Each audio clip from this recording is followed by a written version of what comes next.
Hey guys, welcome back to our next episode of Courtside Story.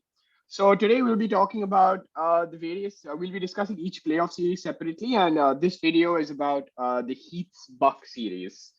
So, bro, I think this series was quite simple, bro. They got swept. So The Bucks exposed the Heat for what it was, bro. They got I don't lucky like the I after. don't like the smile on my face, but like it's got to be said, Heat fans were cocky as motherfuckers this year. Like maybe Yeah, they weren't bro. cocky, they were confident in their team, but it definitely came off as cocky, Yeah, bro. They were all like, "Oh, Butler, what a legend! Put Butler on bro. fucking all They NBA are, second team and all. Get the fuck out of here, bro." they're acting like Butler's the second coming of Jordan and all. Butler's also saying I'm stupidly locked in. When we get to the finals, like this, that, and all's gonna happen. Acting as if he's like is a given. He's like LeBron into like between 2010 to 20, making the finals every year. Man's made the finals once in his life, and he's acting like a big shot. So like I and like he like last year it was quite sad. Like when I was watching, I was really disappointed because I was rooting for the Bucks, and they just they fucked the Bucks like Yeah, in to five put it games, bro. politely. Gentlemen swings. Yeah, like it was embarrassing for the Bucks, and I feel really happy that the Bucks were able to come back and really like get some revenge this year. Like it's just sweet. There's no bitter. I'm just happy all around, smiles all around. Yeah, But bro, for yeah, sure, for sure. I think among the four games, like the first game was probably the only competitive game of the series, and The I'd say that's entire also because series. like yeah, that's also because the Bucks were like getting their playoff jitters out. Like Bro, yeah. So I think so. Like the first game was a real close game. Okay, I mean, if you see everybody, was fucking singing songs for Jimmy Butler and all, but hmm, Jimmy Butler performed quite horribly throughout the entire series. He was averaging like 15 points or something. That too on hmm, like 25% shooting or some shit like that, which is just yeah, genuinely yeah, appalling for a superstar of his caliber. that's Um, what the but three in just wasn't game falling for him. yeah. In game one, he did have like a redeeming performance because even though he played horribly the entire game, he was able to Hmm.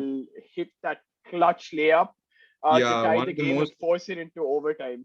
one of the most incredible shots of the series, and probably the only like important shot that Butler hit. Like Yeah, yeah, and for yeah. sure.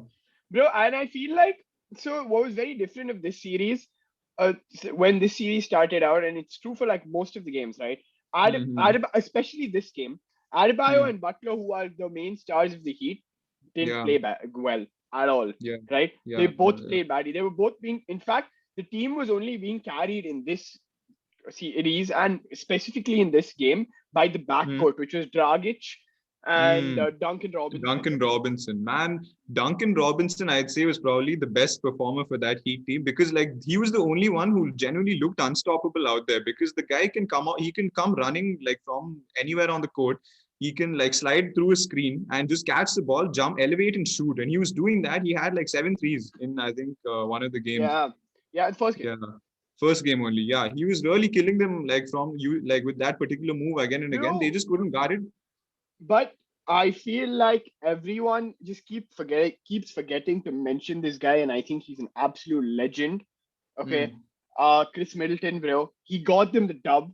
He made actually what was the best shot of the entire series. 100%, Okay, 100%. what a legendary mid-range fadeaway and all he had, and that put Bro, the Bucks up, right? that And was the truth was after that the Heat never really posed any threat to the Bucks, or at yeah. least they never played like it. Okay, Like because I think game one was quite demoralizing for them because not only so Jimmy Butler hit that insane shot, right? And like that's yeah, yeah, something that yeah, the Heat have come to like in 1 year of Jimmy playing for them, they've kind of come to expect that from him because I don't know, they expect a lot from Jimmy, right? They expect a lot from Jimmy and Bam. But like he hit that shot. Then Chris Middleton, he hit the shot that gave them like the lead, right? With like I think a few like a second left or something. But I think like one play that really goes under mentioned, and like if it was any other like highly higher rated player, it would definitely be way more talked about. Is when Drew had that block on Jimmy Butler at the end, like yeah, yeah, last yeah, yeah, game, yeah, yeah, and yeah, it for was sure. it was just sexual. I can't describe it in any other words.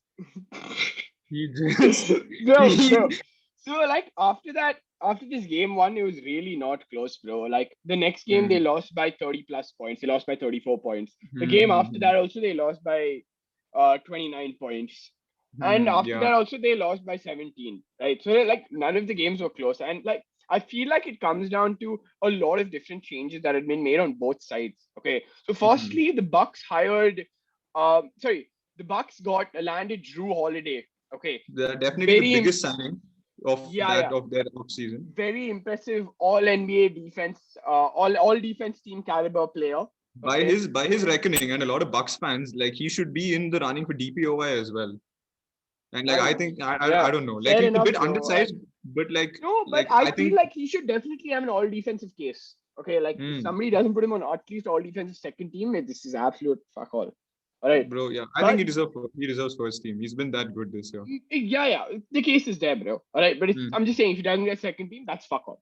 But all right, Hmm. so getting back to the this thing, the Bucks also managed to land some important pieces, and some pieces just stepped up, right? Like Hmm. Bryn Forbes started playing mentally towards the end of the regular season and like in the playoffs, right? Bro, yeah, I don't, like Bryn Forbes really like he was doing like if Duncan Robinson was allowed to just do what he was doing, and the Bucks weren't able to answer that with their own like kind of like 3-point run, then like it would have been a little harder for the Bucks. But Bryn Forbes was also able to do the same kind of shit. Like he was also catching and making really difficult threes yeah. throughout. So Hmm. so beyond that, PJ Tucker was also like a great signing for them. Hmm. But Yeah, yeah. also in addition to Bucks landing quite a few important pieces, um, Bobby Portis on the also, I other, feel yeah, Bob Portis like was he there, needs to but be he's mentioned. he's just stepped up. He stepped up, but like I feel he Yeah, yeah, like this one he like they really benefited from him just being able to generate his own offense yeah, yeah. from the post. Yeah. Yeah, and I So think the last and final this thing was like the Heat also lost a lot of important pieces, bro. Like if you look at it, hmm, Jay Crowder is playing excellently on the Suns, bro. He did he's a like huge a piece for them. yeah, And and like since he you and me are going to be talking about the Lakers Suns later on, also I just want to say right now, fuck Jay Crowder. He's been great, but he's bro, acting fuck too you, big. bro. Oh, we'll figure it out later, bro. Yeah, look. All right, we'll see. We'll see. Crazy. LeBron's gone home, bro. Back It's on. okay. Yeah, but so like Jay Crowder will be joining him soon. bro. So anyway, so right, so they lost Jay Crowder. Who else have they Hmm. lost, bro? Bro, they Kelly lost Kelly Olynyk. Olynyk. Yes, Yeah. who's like who like you wouldn't think like Kelly Olynyk is someone huge that like is gonna make a huge impact losing him, right? But the guy is actually like just the role he plays, right? The role he played for the Heat last year is big, who's able to space the floor, right? Who's able to give Bam and Butler the ability to drive inside and Yeah. operate inside. And like if Exactly. they get clogged in the paint, they can just kick it out. And Olynyk's a dead shot 3-point shooter, right? There were so many points when like Yeah, the Bucks yeah. thought they had him, but like you just kick it out to Olenek, he makes three. Yeah, so I think like with all of these like additions on the sides of the Bucks and Mm, subtractions on the sides of the Heat, that just made the yeah, difference, bro. And that's why the Heat got it. All right, yeah, so with that, we're gonna wrap up the Heat's Bucks series because there was really not much to talk about after the sweep. And I think yeah. we've covered all the changes. Just So another like thing I'd like to mention before we wrap up is like about the fact that like the Bucks defense is also really like they were good last year, but they've become really great this year. And it's not just because of the addition of Drew Holiday. It's they've all bought into playing really well. Like I got to shout out players like Dante DiVincenzo and Pat Connaughton, who like at the guard position are playing incredibly tough, right? PJ Tucker also incredibly tough motherfucker. Like they're all like playing, they're all like able to step up because they know like they're not even in the top three like best like important players on the Bucks, so they're able to like play aggressively without the fear of like picking up fouls or whatever, right? yeah, So yeah. like those guys, and like they're directing players into lanes where like they can direct them into Giannis, they can direct them into like a Brook Lopez who's an incredible rim Yeah, protector. for sure, for sure. Yeah, so great. So with that, we're gonna wrap up, and you can feel free to catch our other episodes on the various series.